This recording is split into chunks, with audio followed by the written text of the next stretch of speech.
மாற்றத்தை விரும்பும் மக்களின் மாநாடு. மாறுவோம், மாற்றுவோம். இது மாற்றத்திற்கான எளிய மக்களின் புரட்சி. திரள்வோம், திரள்வோம், திருச்சியில் திரள்வோம், தீந்தமிழ் இனத்தீரே. Left side OMR, right side ECR. நடுவுல உங்க step stone secret plots. Beach Resort Plots, just 24 lakhs onwards. Call 9626899268. திமுகவை பொறுத்தவரையில் காங்கிரஸை தவிர்த்து மற்ற யாரோடையும் அவங்களுக்கு பிரச்சனை இல்லை. மாணிக்காவூர் நான் வீழ்வேன் என்று நினைத்தாயோ அப்படின்னு போட்டிருக்காரு. பாரதியார் கவிதையை போடுறது கூட திமுகவோட அனுமதி வேணுமா? பிஜேபியுடைய மக்களவை மாதிரி தமிழ்நாட்டில் திமுகவுக்கு எதிராக பேசுகிறவங்க யார் பேசினாலும், குறிப்பாக தோழமை கட்சிகள்லேருந்து பேசினாங்கன்னா அவங்க மேலே நடவடிக்கை எடுக்கும்னு கேட்குற அளவுக்கு ஏன் இங்கே இருக்கக்கூடிய திமுகவுடைய வாடகை வாய்களுக்கும் திமுகவுக்கும் எதற்காக இந்த அளவுக்கு ஒரு சர்வாதிகார மனப்பான்மை அவர்களுக்கு விட்டது? திமுக காங்கிரஸ் இடம்பெற்ற கூட்டணி ஆட்சி அல்ல, அது திமுகவோட ஆட்சி. அதுக்கு எதுக்கு காங்கிரஸோ விசிகாவோ கம்யூனிஸ்டுகளோ எதுக்கு முட்டு கொடுக்குறாங்க? இவ்வளோ தூரம் ஏன் அவங்க முட்டு கொடுக்குறாங்க? நீ என்ன ஆட்சியில் இருக்கியா? Your not the government. அப்போ கவர்மெண்ட்டுக்கு எதிராக வைக்கக்கூடிய விமர்சனங்களுக்கும் உனக்கு என்ன சம்பந்தம்? நீ எதுக்கு இந்த கவர்மெண்ட்டுக்கு வக்காலத்து வாங்குற? திடீர்னு 5000 ரூபாய் போடுற, 7000 கோடி ரிலீஸ் ஆகுதுன்னா எங்கேருந்து வருது உனக்கு பணம்? இதை கேட்குற உரிமை ஒரு குடிமகனுக்கு விட்டா இப்போ திமுக ஜெயிச்சிச்சுன்னு எல்லாரும் சொல்லுங்கன்னு கேட்பீங்க போல இருக்கு. இது நாங்கள் கதை, இது எனக்கு புரியல. திமுக ஒரு வார்த்தை கூட யாரும் பேசக்கூடாதுன்னு சொல்லி சொல்லு பிறந்தகை எல்லாரையுமே விட்டுறப்போறாங்க. எந்த ஒரு இடத்துலையும் பேசக்கூடாது, திமுக என்ன செய்தாலும் ஏற்றுக்கொள்ளணும் அப்படிங்கிற ஒரு மனப்பக்குவத்தில் திமுகவே மாறி போயிருச்சு காங்கிரஸ் அப்படிங்கிறது எப்படி? அது அவ்வளோதான், முடிஞ்சு போச்சு கதை. கட்சியை கழிச்சிட்டு போய் சேர்ந்துருங்க. ஓபிஎஸ்னுடைய ஒரு பெரிய ஆலோசகராக இருந்தவர் தான் பண்ருட்டி ராமச்சந்திரன். அவரும் இந்த தேர்தலை பயன்படுத்தி எம்ஜிஆர் அதிமுகங்கிற ஒரு அரசியல் இயக்கம் அவரும் தன்னோட பயணத்தை தொடங்குறேங்கிறார். எல்லாம் ஓபிஎஸ் நம்பி போனவங்க அத்தனை பேரும் தெருவுக்கு தான் வருவாங்கன்றதுக்கு பண்ருட்டியும் லேட்டஸ்ட் உதாரணம். இதனால் எந்த இடத்துலையும் பாதிப்பை ஏற்படுத்தாது, வாக்கு சேதம் எப்பயுமே எனக்கு இன்க்ரீஸ் ஆகும், டிக்ரீஸ் ஆகாதுங்கிறத பேசிட்டு இருக்காரு. எப்படி பார்க்குறீங்க சீமானுடைய? அவர் அப்படித்தான் பேசுவார். தனிமரம் தோப்பாகாது, மாநாடு நடத்தட்டும், வாழ்த்துக்கள். பட் ஆட்சிகள்லாம் வர முடியாது. நடைமுறை அரசியல் புரியாமல் தான் சீமான் செயல்படுகிறார். கூட்டணி இல்லாமல் இந்தியாவில் மோடியிலேருந்து ராகுல் காந்திலேருந்து ஸ்டாலின்லேருந்து எடப்பாடியிலேருந்து யாருமே ஜெயிச்சது கிடையாது. தேர்தல் அரசியலின் இன்றியமையாத ஒரு அங்கம் வாக்கு வங்கி அரசியலின் இன்றியமையாத ஒரு அங்கம் கூட்டணி அரசியல்.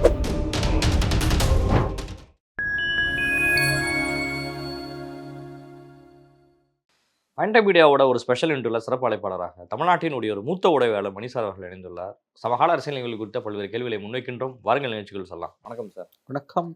2026 சட்டமன்ற தேர்தலுக்கு கூட்டணிகள் இறுதி செய்கிறதுல இன்னமும் இழுப்பறி 2 கூட்டணி செயலும் என்டிஏ அலையன்ஸ்லையும் இருந்துட்டு இருக்கு, திமுக கூட்டணிலையும் இருந்துட்டு இருக்கு. திமுக தன்னுடைய பேச்சுவார்த்தையை இந்தியன் யூனியன் முஸ்லீம் லீக்கில் இருந்து தொடங்கியாச்சு. இப்போ 22ஆம் தேதி இன்னைக்கு அவங்க ஸ்டார்ட் பண்ணிட்டாங்க. 22ஆம் தேதி அதிகாரப்பூர்வமாக எல்லா பேச்சுவார்த்தைகளும் நடைபெறும். முதல் மரியாதை முஸ்லீம் லீக்குக்கு தான் அப்படின்னு சொல்லி சிஎம் இது பண்ணுங்க. எப்படி பார்க்குறீங்க?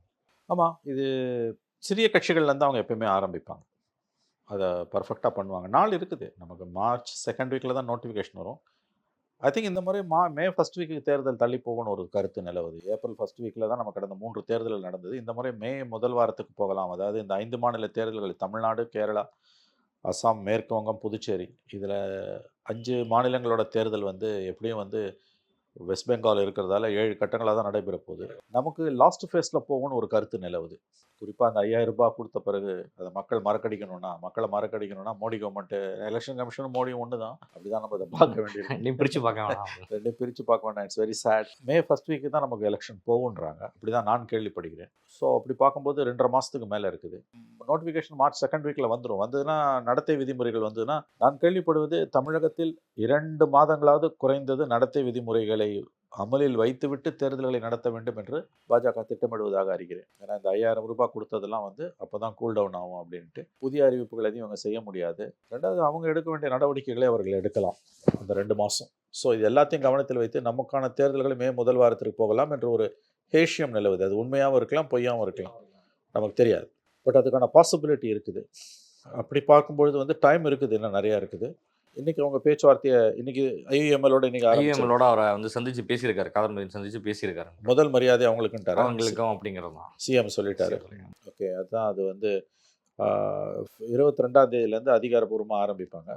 காங்கிரஸை எப்போ கூப்பிடுவாங்கன்றதான் தெரியல நமக்கு.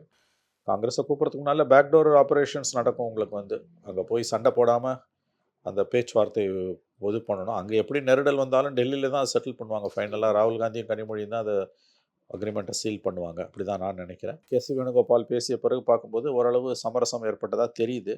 பட் அது களத்தில் எதிரொலிக்குமா என்னன்றதை பொறுத்திருந்தான் பார்க்க வேண்டும். கூட்டணி திமுகவை பொறுத்தவரையில் வந்து காங்கிரஸை தவிர்த்து மற்ற யாரோடையும் அவங்களுக்கு பிரச்சனை இல்லை. அப்படிங்கிறது. ஆமாம், அது ஒன்றும் பெரிய சிக்கல் இருக்காதுன்னு தான் எனக்கு தோணுது. கேசி வேணுகோபாலே வந்து ஓப்பனாகவே வந்துட்டு அந்த கூட்டத்திலே சொல்லிட்டாரு, திமுகவிற்கு எதிராக வந்து இது மாதிரி வெளியில் வந்து கட்சி விவகாரங்களோ வேற விஷயங்களையோ வந்துட்டு ஓப்பன் டாக் வந்து இருக்கவே கூடாது, வெளியில் ப்ரெஸ்லேயே எங்கேயும் பேசக்கூடாது அப்படிங்கிறத ஆர்டராகவே அவர் போட்டார். அவர் மாணிக் தாகூர் நான் வீழ்வேன் என்று நினைத்தாயோ அப்படின்னு போட்டிருக்காரு. பாரதியார் கவிதையை போடுறது என்னங்க நீங்கள் பேசுகிறீங்க? பாரதியார் கவிதையை போடுறது கூட திமுகவோட அனுமதி வேணுமா? நான் வீழ்வேன் என்று நினைத்தாயோன்னா இதை வந்து அவர் திமுகவுக்கு எச்சரிக்கை கொடுத்துட்டாரு, ஸ்டாலினுக்கு எச்சரிக்கை கொடுத்துட்டாரு. பாரதியார் கவிதையை போட்டதுக்காக மாணிக்கம் தாக்கூர் மீது நடவடிக்கை எடுக்க வேண்டும் என்று கேட்கக்கூடிய அளவுக்கு திமுகவும் திமுகவை விட திமுகவுக்கு வக்காலத்து வாங்கக்கூடிய திமுக வாடகை வாய்களும் திமுக தொங்கு சதைகளும் போக மாட்டார்கள் என்று நான் நம்புகிறேன். பாரதியார் கவிதையை பேசக்கூடாது, தேர்தல் முடிகிற வரைக்கும் மாணிக்கம் தாக்கூர் எதுவுமே இப்போ ட்வீட்டே போடக்கூடாது அப்படின்னு ஒரு உத்தரவு காங்கிரஸ் ஹைகமாண்ட்லேருந்து திமுகவை விட திமுகவுடைய வாடகை வாய்களை எதிர்பார்க்கின்றனவோ என்று தான் எனக்கு தோன்றுகிறது. இதெல்லாம் என்னங்க இதெல்லாம் நான் கேட்குறேன். கருத்தே சொல்லக்கூடாதா? 5000 ரூபாய் போட்டதுனால நீ ஜெயிச்சிடுவேன்னு நினைக்காதன்றது ஒரு கருத்து, அதையும் சொல்லக்கூடாது.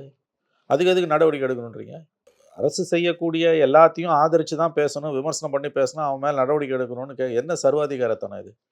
ராகுல் காந்தி பேசுகிறதுக்கு அனுமதி மறுக்கிற பிஜேபியுடைய மக்களவை மாதிரி தமிழ்நாட்டில் வந்து திமுகவுக்கு எதிராக பேசுகிறவங்க யார் பேசினாலும், குறிப்பாக தோழமை கட்சிகள்லேருந்து பேசுனாங்கன்னா அவங்க மேலே நடவடிக்கை எடுக்கணும்னு கேட்குற அளவுக்கு ஏன் இங்கே இருக்கக்கூடிய திமுகவுடைய வாடகை வாய்களுக்கும் திமுகவுக்கும் வந்து எதற்காக வந்து இந்த அளவுக்கு வந்து ஒரு சர்வாதிகார மனப்பான்மை அவர்களுக்கு வந்து விட்டது? என்ன தப்பு பண்ணிட்டார் பிரவீன் சக்கரவர்த்தி? 5000 ரூபாய் போட்டது வரவேற்கிறேன், ஆனால் 5000 ரூபாய் போட்டதால் நீ ஜெயிக்க முடியாதுன்றது உண்மை தானே? அதில் என்ன தப்பு இருக்குது? அந்த கருத்தை சொல்லக்கூடாது, ஒரு ஒப்பீனியன் அது. யாரும் எதுவும் சொல்லக்கூடாது.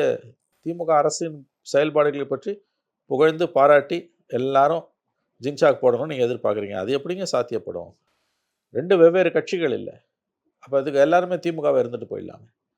தோழமை கட்சிகள் திமுக சொல்கிறத அப்படியே செயல்படுத்தணும்னு கேட்குறது, கட்சியை கழிச்சிட்டு திமுகவோட மெர்ஜ் ஆகிடு, எதுக்கு தனியாக கட்சின்னு ஒன்று வச்சுருக்கு? இரவோடு இரவா மல்லிகார்ஜுன கர்கேவை போய் சந்தித்து செல்வ பிறந்தை அவர்கள் பேசி மறுநாள் கேசி வேணுகோபாலுடைய பிரச்சார நடைபயணத்தில் வந்து அவர் தொடங்கி வைக்கிறாருங்கிறதும், அடுத்து நடக்கக்கூடிய ப்ரெஸ் மீட்டு, கட்சியோட இண்டோர் மீட்டிங் எல்லாம் அடுத்தடுத்த நாட்களில் உடனடியாக நடந்தது. உடனடியாக ஆஃப் பண்ணார் செல்வ பிறந்தகை. கர்நாடகா பிறந்து மல்லிகார்ஜுனாவை இரவில் சந்தித்தது. அது இரவில் சந்திக்கிறாரோ பகலில் சந்திக்கிறாரோ, இப்போதைக்கு அது ஓஞ்ச மாதிரி இருக்குது, முழுசாக ஓஞ்சுதான் தெரியல. அதுதான் வீழ்வேன் என்று நினைத்தாங்க. அதான் வீழ்வேன் கரெக்டாக தான் அவர் சொல்கிறாரு. அது என்ன தப்பு? அது காங்கிரஸ் கட்சிக்குள்ளேயே ராகுல் காந்தியை எடுத்து பேசுகிறாங்க. இது தோழமை கட்சிங்க. இது ஒன்றும் திமுக ஒன்றும் காங்கிரஸ் இடம்பெற்ற கூட்டணி ஆட்சி அல்ல, அது திமுகவோட ஆட்சி. அதுக்கு எதுக்கு காங்கிரஸோ விசிகாவோ கம்யூனிஸ்டுகளோ எதுக்கு முட்டு கொடுக்குறாங்க? இவ்வளோ தூரம் ஏன் இவங்க முட்டு கொடுக்குறாங்க? நீ என்ன ஆட்சியில் இருக்கியா? Your not the government. அப்போ கவர்மெண்ட்டுக்கு எதிராக வைக்கக்கூடிய விமர்சனங்களுக்கு உனக்கு என்ன சம்பந்தம்? நீ எதுக்கு இந்த கவர்மெண்ட்டுக்கு வக்காலத்து வாங்குற? நீ இந்த அரசியல் அங்கம் வகித்தால் வக்காலத்து வாங்கலாம், இல்லை என்றால் நீ அதாவது இந்த கவர்மெண்ட்டில் நடக்கிற நல்லதுக்கு திமுக பொறுப்பேற்றுக்குது, அதில் வந்து கூட்டணி கட்சிகளுக்கு பங்கு கிடையாது. ஆனால் இந்த கவர்மெண்ட்டில் நடக்கிற எல்லா கெட்டதுக்கும் கூட்டணி கட்சிகள் பொறுப்பு. இது என்ன நியாயம்? இது என்ன லாஜிக்? இது வந்து திருசங்கு நிலையா இல்லை, திருசங்கு சொர்க்கம்னு இல்லை, அங்கேயும் இல்லாமல் இங்கேயும் இல்லாமல். நீ வந்து கெட்டதுக்கு பொறுப்புனா நல்லதுக்கும் கிரெடிட் எடுக்கணும். இது கூட்டணி அரசு கிடையாது, திமுக அரசு. அப்போ இந்த அரசாங்கத்தோட தோல்விகளுக்கு திமுக மட்டும்தான் பொறுப்பு, கூட்டணி கட்சி எப்படி பொறுப்பாகும்? ஆனால் கெட்ட பேரை சுமக்கிறது கூட்டணி கட்சிகள் தானே சுமக்குது. ஒரு அரசின் செயல்பாடுகளே ஒரு திட்டத்தை திடீர்னு 5000 ரூபாய் போடுற, 7000 கோடி ரிலீஸ் ஆகுதுன்னா எங்கேருந்து வருது உனக்கு பணம்? இதை கேட்குற உரிமை ஒரு குடிமகனுக்கு உண்டு. இந்த 5000 ரூபாய் போடுறதால நீங்கள் ஜெயிக்க மாட்டேன்னு சொல்கிறது ஒரு பொலிட்டிக்கல் ஒப்பீனியன். அதில் என்ன தப்பு? அதுக்கு எதுக்கு நடவடிக்கை எடுக்கணும்? விட்டா இப்போயே திமுக ஜெயிச்சிச்சுன்னு எல்லாரும் சொல்லுங்கன்னு கேட்பீங்க போல இருக்கு. இது என்னங்க கதை? இது எனக்கு புரியல. இது திமுகவோட கூட்டணி வேணாங்க சொல்லி மாவட்ட செயலாளர்கள்லாம் மாவட்டத்தோறும் கூட்டம் போட்டு தீர்மானம் போட்டு காங்கிரஸ் தலைமை தினத்தந்தி பேப்பர்ல பேஜ் 1ல வருது. அதான் டமாக்கு அவங்க கட்சியில ஏதோ போட்டுக்கிறாங்க, உனக்கு தான் வந்ததுன்றாங்க. அவங்க கட்சியில வந்து அவங்க வந்து அதிகாரத்துல பங்கு வேண்டும்னு கடிதம் எழுதுனா ஆமா எழுதுவான். அதிகாரத்தை சுவைக்க தானங்க அரசியல்ல இருக்கான். அப்புறம் அதிகாரம் வேணாம் அப்படின்னா ஆனா ஆண்டி மடமா நடத்துறேன்னு கேட்பாங்க. திமுகவுக்கு எதிராக ஒரு வார்த்தை கூட யாரும் பேசக்கூடாதுன்னு சொல்லி செல்வ பிறந்தகை வந்து எல்லாரையுமே வந்து உத்தரவுப்படுறாங்க. எந்த ஒரு இடத்துலையும் பேசக்கூடாது, திமுக என்ன செய்தாலும் ஏற்றுக்கொள்ளணும் அப்படிங்கிற ஒரு மனப்பக்குவத்தில் திமுகவே மாறி போயிருச்சு காங்கிரஸ் அப்படிங்கிறது எப்படி? அது அவ்வளோதான், முடிஞ்சு போச்சு கதை. கட்சியை கழிச்சிட்டு போய் சேர்ந்துருங்க. சில தலைவர்கள் காங்கிரஸில் இருக்க தலைவர்களோட சுயநலத்துக்காக கட்சி அடக வைக்கப்பட்டு விட்டது, அவ்வளோதான். இது இன்னைக்கு நேரத்தில் 50 வருஷம் 55 வருஷம் இந்திரா காந்தி 71 பண்ணதை இன்றைக்கி ராகுல் காந்தியும் சோனியா காந்தியும் பண்ணிக்கிட்டு இருக்காங்க. கார்கே வந்து ஒரு பொம்மை. உண்மையான அதிகாரம் யார் கையில் இருக்குன்னு எல்லாருக்கும் தெரியும். இதுதான் காங்கிரஸோட சாபக்கேடு. பெயரளவில் நாம் கி ஆவாஸ் தலைவர் மல்லிகார்ஜுன கார்கே, உண்மையான முடிவுகள் எடுக்கிறது ராகுல் காந்தி. இது என்னங்க நியாயம்? இது என்ன நியாயம்? இது இது அதிகாரம் உன் கையில் இருந்தால் கூட பரவாயில்ல. நீ எதிர்க்கட்சியாக இருந்துக்கிட்டு இந்த ரெட்டை அரசியல். தலைவர் கார்கே, நாம் கி ஆவாஸ், பெயரளவுக்கு தான் அவர் தலைவர். உண்மையான அதிகாரம் யார் கண்ட்ரோலு? ராகுல் காந்திக்கு. இது எல்லாருக்கும் தெரியும்ல. இது யாராவது மறுக்க முடியுமா? அப்போ எங்கேருந்து உங்களால் வந்து கட்சியை வந்து சீரமைக்க முடியும், கட்சியை கட்டி எழுப்ப முடியும்? இப்படி ஒவ்வொரு மாநிலத்திலும் செய்த தவறுகளால் தானே இன்றைக்கி தேசிய அளவில் வந்து ஒன்றுமே இல்லாமல் போய் கிடக்குது காங்கிரஸ். எங்கே இருக்குது காங்கிரஸ் உங்களுக்கு? 29லேயும் ஒன்றும் ஜெயிப்பதற்கான அறிகுறி, ஆட்சி அமைப்பதற்கான அறிகுறி மத்தியில் ஒன்றுமே தென்படலையே. ஆல்ரெடி அளவுலையும் தென்படல, எங்கேயும் தென்படல. தமிழ்நாட்டிலையும் தென்படல, அங்கேயும் தென்படல. ஆனால் ஒரு விஷயத்த வந்து தெளிவாகவே வந்துட்டு பார்க்க வேண்டியிருக்குது. காங்கிரஸ் வந்து முறையாக வந்துட்டு தன்னோட சுய காலில் வந்து நிற்கணும் அப்படிங்கிறத அதிகம் பேர் விரும்பி அதிகமானவர் குரல் எழுப்பப்படுறதும், ஆட்சியில் பங்கு வேணுங்கிறத ரொம்ப ஸ்ட்ராங்காக சொல்கிறதும் இப்போ தான் நடந்துட்டு இருக்குது காங்கிரஸில் நீண்ட நாட்களுக்கு அப்புறம். இல்லை, அது முந்தையே சொல்லியிருக்காங்க, பெரிய அளவில் வலியுறுத்தப்படலை. இப்போ கேட்குறேன், அதையும் ஒரு கெட்ட வார்த்தையாக நினைக்கிறாங்க. நான் கேட்குறேன், அதிகாரத்தில் பங்குன்றது ஒரு கட்சியோட அடிப்படை உரிமை. ரெண்டாவது, அந்த கேள்வி அதை வந்து தலைவர்கள் யாரும், கார்கேலேருந்து நேரு காந்தி ஃபேமிலியில் யாரும், சோனியா, ராகுல், பிரியங்கா, தமிழ்நாட்டில் செல்ல பிறந்தவங்க யாருமே கேட்கல அப்படிங்கிறாங்க. கேட்டது வந்து ஒரு சிட்டிங் எம்பி கேட்குறாரு, ப்ரொஃபஷனல் காங்கிரஸ் லீடர் கேட்குறாரு, தீர்மானம் போடுறாங்க. முதலமைச்சர் வந்து காங்கிரஸ் தலைவர்களிடமிருந்து கோரிக்கை வராத போது முதலமைச்சர் ஏன் பதில் சொன்னார் என்பதுதான் காங்கிரஸோட கேள்வி. 2ஆம் கட்ட தலைவர்கள் பேசும்போது 2ஆம் கட்ட தலைவர்கள் பதில் சொல்லட்டும். அதிகாரத்தில் பங்கு இல்லை என்று பொதுவெளியில் முதலமைச்சர் சொல்லியது காங்கிரஸை காயப்படுத்தியதாக அவர்கள் கருதுகிறார்கள். ஏன்னா நீங்கள் அதிகாரத்தில் பங்கை பிரியங்காவோ, ராகுலோ, சோனியாவோ, கார்கேவோ, செல்ல பிறந்தகையோ கேட்கலாம். முகுல்வாசன், இவர் மாணிக்கம் தாகூரும், சொடாங்கரும், பிரவீன் சக்கரவர்த்தி தான் கேட்குறாங்க. நீங்கள் பதில் வந்து RS பாரதியை வச்சு கொடுங்க, TK சிலங்கோவனை வச்சு கொடுங்க. முதலமைச்சரே வந்து அதிகாரத்தில் பங்கு இல்லை என்று கதவை சாத்திய பிறகு இவங்க போய் கூட்டணிக்காக பேச்சுவார்த்தைக்கு போகிறவர்கள் எதை பேசுவாங்க? அதிகார பகிர்வை பற்றி பேச முடியாது, கூட்டணி நம்பரை பற்றி தான் பேச முடியும். 25 அவங்க 20லேருந்து ஆரம்பிப்பாங்க. ராஜகண்ணப்பன்லேருந்து TK சிலங்கோவன்லேருந்து காங்கிரஸ் இருந்தாலும் இருக்கட்டும், இல்லைன்னா போகட்டும், அதனால் திமுகவுக்கு எந்த பாதிப்பு இல்லைன்னு பேசுகிற அளவுக்கு அவங்களும் பேச தொடங்கிட்டாங்க. அதையும் இந்த தலைமை வந்துட்டு எதுவுமே இது வரைக்கும் கேள்வியும் கேட்கவும் இல்லை. அப்படிதான். அவ்வளோ தூரம் காங்கிரஸ் பலவீனமாக இருக்குன்னா காங்கிரஸை கூட்டணியிலேருந்து வெளியில் தூக்கி போட்டுருங்களேன். ஏன் வச்சுருக்கீங்க? தினம் நீங்கள் காங்கிரஸுக்கு ஒன்றும் இல்லை காங்கிரஸ் போனால் போட்டோம் அப்படின்னு திமுகவில் அனைத்து மட்டங்கள்லேயும் தலைவர்லேருந்து தொண்டர் வரை எல்லாரும் பேசுகிறாங்க, ஏகடியம் பண்ணுறாங்க. நல்லது. நான் என்ன சொல்கிறேன், அவ்வளோ கஷ்டப்பட்டு ஏன் காங்கிரஸை வச்சுக்கிறீங்க? அனுப்பிடுங்க. ஆட்சியில் பங்கு வந்து கேட்குறதுல தவறில்லை, ஆனால் முதலமைச்சர் சொன்ன அந்த பதில் வந்து ஏற்புடையது அப்படின்னு திருமாவளவன் இன்னைக்கு பேட்டியில் சொல்கிறாரு. என்னங்க பேச்சு? அவருக்கே வெளிச்சம். இதே அதிகாரத்தில் பங்குன்றதை முதல்ல கோரிக்கையாக வச்சவர் அவர். இப்போ அதுலேருந்து பின்வாங்கிட்டாரா இல்லை உறுதியாக இருக்காரா? அதாவது கூட்டணியாக சேர்ந்து மக்களை சந்திக்கக்கூடிய கட்சிகள் வெற்றி பெறும் பட்சத்தில் அவர்களுக்கு அமைச்சரவையில் பங்கு வேண்டும் என்பது ஒரு நியாயமான சுய மரியாதை உள்ள ஒரு கட்சியின் எதிர்பார்ப்பு. திமுக கிட்ட தங்களுடைய கட்சியை அடகு வைத்தவர்கள் தான் அந்த கோரிக்கையை வைக்க மாட்டார்கள். திமுக அந்த கோரிக்கையை நிராகரிப்பது சரி என்று பேசுவார்கள். ஒன்று அந்த கோரிக்கை சரின்னு சொல்லி இல்லை தப்புன்னு சொல்லி கேட்கறது நியாயம். ஆனால் முதலமைச்சர் பதிலுக்கு சரின்னா அது என்ன பதில்? அது எனக்கு புரியல, அது திருமாவுக்கு தான் வெளிச்சம். எங்கே ஸ்டாலின் கோபித்துக் கொள்ளுவாரோ என்று திரும்ப அஞ்சுகிறார். கோரிக்கையே தப்புன்னு சொல்லு, கோரிக்கை கரெக்டாக, ஆனால் முதலமைச்சர் சொன்னது சரின்னா அது என்ன பேச்சுது? கொள்கை முடிவு எடுப்பதில் அமைச்சரவை பொறுப்பு என்பது கூட்டு பொறுப்பு. கொள்கை முடிவு எடுப்பதில் கூட்டணி கட்சிகளுக்கு பிரதிநிதித்துவம் இருக்கணுமா இல்லையான்றதான் கேள்வி. அதிகாரத்தில் பங்கு வேணும்னா கொள்ளடித்துக்கு தான் பங்கு கேட்குறாங்கன்னா அப்போ இப்போ இருக்கவங்க என்ன பண்ணுறாங்க? இது வந்து சேம் சைட் கோல். இப்படிலாம் பேசுகிறாங்க திமுகவுடைய வாடகை வாய்கள். நீங்கள் கூட்டணியில் இருக்கீங்க அப்படின்னா கூட்டணியில் இருக்கவங்களுக்கெல்லாம் மந்திரி சபையில் இடம் கேட்கல. கூட்டணியில் இருந்து கண்டெஸ்ட் பண்ணி ஒரு எம்எல்ஏ வந்தாலும் அவங்களுக்கு மந்திரி சபையில் இடம் வேண்டும் என்பது ஒரு அடிப்படையான ஒரு ஜனநாயக பண்பு. இதே பிரச்சனை இங்கே போயிட்டு இருந்தாலும் அதிமுக லைன்ஸில் ஏற்கனவே டிடி தினன்னு வெளிப்படையாகவே பேசியிருக்காரு. நான் தேர்தலில் நிற்கலைனாலும் வந்துட்டு அமைச்சரவையில் வந்து என்னோட பங்கு இருக்கும் அப்படிங்கிறத பேசுகிறாரு. நாங்கள் இபிஎஸோட கூட்டணி வைக்கல, என்டிஏ அலைன்ஸில் தான் வந்து கூட்டணி வச்சுருக்கோங்கிறதையும் பதிவு பண்ணுறாரு. இன்னொரு இடத்துல வந்துட்டு இபிஎஸ்ஸை ஏற்றுக்கிற மாதிரியும் பேசுகிறாங்க. ஒரு முரண்பட்ட ஒரு கூட்டணியாக இன்னமும் அந்த கூட்டணி தொடர்ந்துக்கிட்டே தான் இருக்குது. அப்படி தான் பேசுவாங்க கடைசி வரைக்கும். ஒப்பந்தம் கையெழுத்தாகிற வரையில் அப்படி தானே பேசுவார்கள். மாறி மாறி மாறி மாறி பேசுவாங்க. ஒப்பந்தம் கையெழுத்தான உடனே அமைதியாக கலைந்து செல்வார்கள். அது தோக்குதா ஜெயிக்குதான்றது அவங்க தலையெழுத்து. நீங்கள் தொடர்ந்து இப்படி பேசிட்டு மக்கள்கிட்ட போனீங்கன்னா அது ஜெல் ஆகாது. கீழே 21 இருந்த அந்த ஒரு ஒத்திசைவு 26 இருக்காது. மறந்துடாதீங்க, 5 வருஷம் ஆண்டுட்டு ஒரு அரசு மக்களிடம் போகும்போது அது பொற்கால ஆட்சியாக இருந்தால் கூட மக்கள் மத்தியில் எதிர்ப்பு இருக்கும், அதிருப்தி இருக்கும். திமுக அரசில் சாதனைகள் நிகழ்த்தப்பட்டன என்பதில் மாற்று கருத்துக்கு இடமில்லை. ஆனால் தேனும் பாலும் ஓடுதுன்றதும் 2021 பிறகு தான் இங்கே எல்லாமே நடக்குதுன்றதும், அங்கே எப்படி மோடி வந்த பிறகு 2014 பிறகு தான் எல்லாருமே வந்து நாகரிகமாக உடை உடுத்த ஆரம்பித்தார்கள் என்ற ஒரு கட்டுக்கதை கட்டவிழ்த்து விடப்படுகிறது. அதே அளவுக்கான கட்டுக்கதை தான் இப்பயும் உங்களுக்கு 21க்கு பிறகு தான் தமிழ்நாட்டில் எல்லாம் நடந்ததுன்றது. சாதனை என்பது கடந்த பல ஆட்சிகளின் சாதனை. ஒரு 4 வருஷத்தில் மட்டும் ஒரு அரசு சாதிச்சிட முடியாது. ஆகவே இது பாட்டம் லைன். இது புரியாமல் பேச முடியாது. அதாவது நீங்கள் அடிப்படையான விழுமியங்கள் இன்றைக்கி செக்குலரிசம் நம்ம பேசுகிறோம். அதன் அடிப்படையில் இந்த கவர்மெண்ட் நிற்கிது, உங்களுக்கு இந்த கூட்டணி நிற்கிது. அந்த புரிதல் எல்லா கூட்டணி கட்சிகளுக்கும் இல்லைன்னா திமுகவால் ஆளவே முடியாது. ஆனால் திமுக அதிகாரத்தை பங்கு போட மறுக்குது. ஆனால் அதே நேரத்தில் திமுக அரசுக்கு வரக்கூடிய சோதனைகளை கூட்டணி கட்சிகள் எல்லாம் பகிர்ந்துக்கணும்னு விரும்புது. இது எந்த விதத்தில் நியாயம்? மாணிக்கம் தாக்கூர் அந்த கருத்தை சொல்வதற்கு அவருக்கு உள்நோக்கம் கண்டிப்பாக இருக்கலாம், நான் மறுக்கவில்லை. ஆனால் அவர் சொல்லக்கூடிய கருத்து தான் 90% அதிமுக தொண்டர்களோட கருத்து. உண்மையான தொண்டர்களின் குரலை மாணிக்கம் தாக்கூர் பிரதிபலித்திருக்கிறார் என்று தான் நான் கருதுகிறேன். அப்படி தான் எனக்கு தோணுது. அதில் அது வேறு மாதிரியான வியாக்கியானங்களை திமுக கொடுக்குமே, ஆனால் காங்கிரஸ் ஹைகமாண்டும் கொடுக்கும்னா அவர்கள் இன்னமும் மக்கள் மன்றத்தில் அந்நியப்பட்டு போவார்கள். திமுக தேவையில தான் அவர் ஜெயிச்சிருக்காருங்கிறது தான் அவங்க சொல்கிறப்பையும் இவர் ஸ்ட்ராங்காக சொல்கிறாரு. காங்கிரஸினுடைய தயவு இல்லாமல் திமுகவால் முழுமையான வெற்றியை பெற முடியாதுங்கிறத அவர் ஸ்ட்ராட்டஜி ரீதியாக ரொம்ப தெளிவாகவே சொல்கிறாரு. அதுதான் உண்மை. திமுக இல்லைன்னா செல்ல பிறந்த இவர் மாணிக்கம் தாக்கூர் ஜெயிக்க முடியாது, அது 100% உண்மை. ஆனால் காங்கிரஸ் இல்லைன்னா திமுக மாநிலத்தில் அதிகாரத்துக்கு வர முடியாது, அது அதை விட பெரிய உண்மை. 3000 ஓட்டு 4000 ஓட்டு வாங்குவாங்க. நீ 32 மார்க் வச்சுருந்தீங்கன்னா அந்த 35 மார்க் பாஸ் மார்க்னா அந்த 3லேருந்து 4000 தான் உங்களுக்கு பாட்டம் லைன். தாவேகாவோட பேச்சுவார்த்தை காங்கிரஸ்னு சொல்லப்பட்ட விஷயங்கள்லாம் போய் முழுமையாக தாவேகா எல்லாத்துக்கும் ஆட்சியில் பங்குன்னு சொல்லியும் இன்னமும் ஒரு கட்சி கூட அங்கே மூவ் பண்ணவே இல்லை. பேச்சுவார்த்தையில் இருக்குன்னு சொல்லப்படுற விஷயங்களும் அதோடு மங்கிடுச்சு. வி.கே. சசிகலா அவர்கள் ஒரு வாய்ப்பாக இருக்கும், திவாகரன் மூலயமா உள்ளே போகலாம் அப்படிங்கிற பேச்சும், திவாகரன் கட்சி கொடியில் ஏற்கனவே அறிமுகப்படுத்தி கேண்டிடேட்ஸ்லாம் அவரே பேசிகிட்டு இருக்கிறார். இப்போ திவாகரன் கட்சி கொடியில் அறிமுகப்படுத்தி போன விஷயம் கூட நின்னாங்க, ஒரு தேனி மாதிரி ஒரு 2-3 இடங்களில் கூட நின்னாங்க. தாவேகாவோட அவர்கள் பேச்சுவார்த்தைன்னு வருது. இது வரைக்கும் தாவேகா தரப்பில் அதை மறுப்பு எதுவும் தெரிவிக்கவே இல்லை. மற்றவங்கள பற்றியாச்சும் சொல்லிட்டாங்க, அவங்க ஓபிஎஸ் வரமாட்டார் அவங்க வரமாட்டார்லாம் சொல்லிட்டாங்க.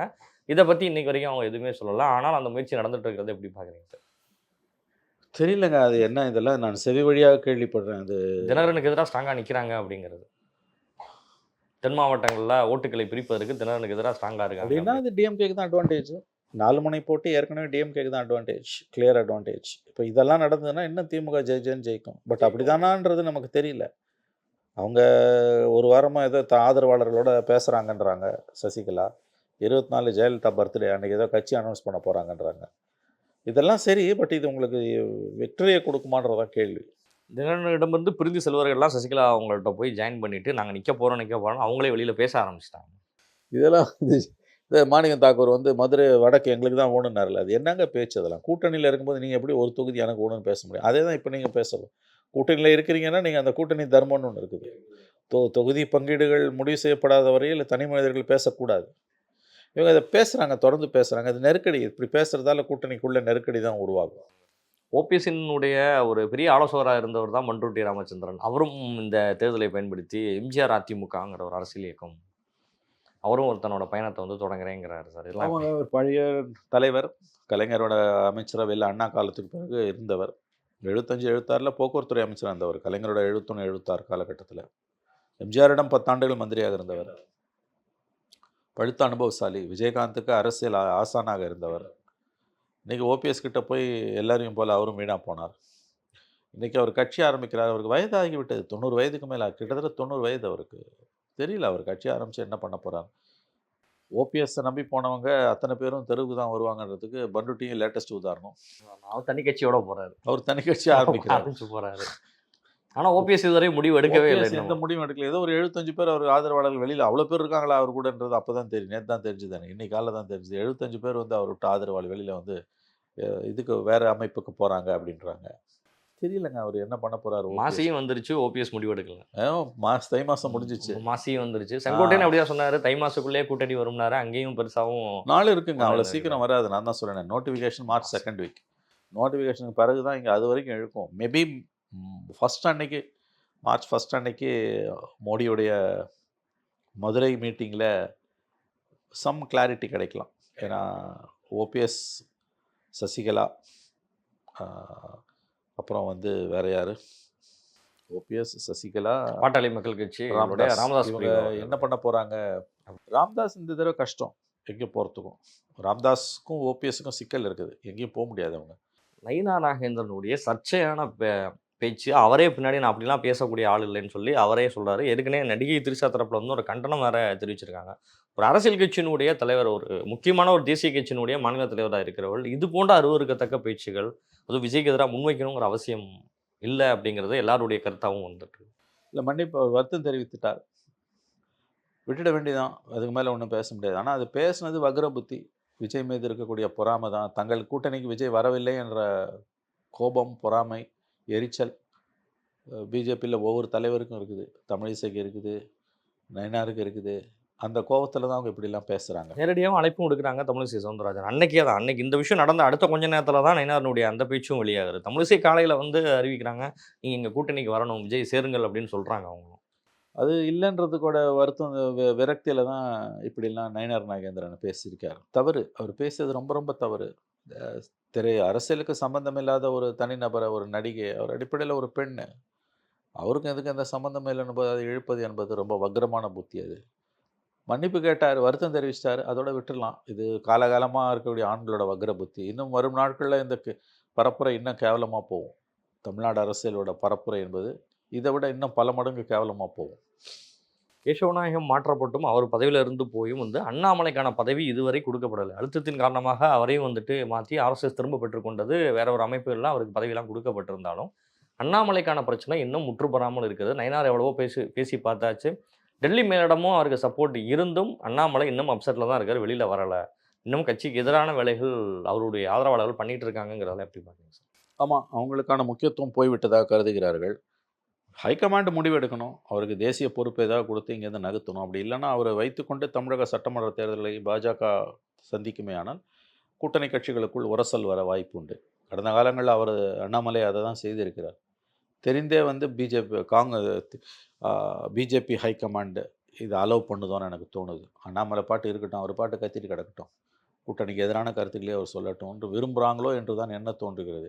இது அண்ணாமலையை அவங்க டேம் பண்ணலன்னா நிச்சயமாக வரும் தேர்தலில் பிஜேபிக்கு அது பின்னடைவாக அமையும் தமிழ்நாட்டில். அண்ணாமலையும் டிஆர் பாலுவுடைய கப்பல் சர்ச்சு, அது டெஃபமேஷன் கேஸுங்க, அதை நம்ம பேச முடியாதுங்க. கோர்ட்டில் இருக்குது மேட்ரு, கிராஸ் எக்ஸாமினேஷன் நடந்துகிட்டு இருக்குது.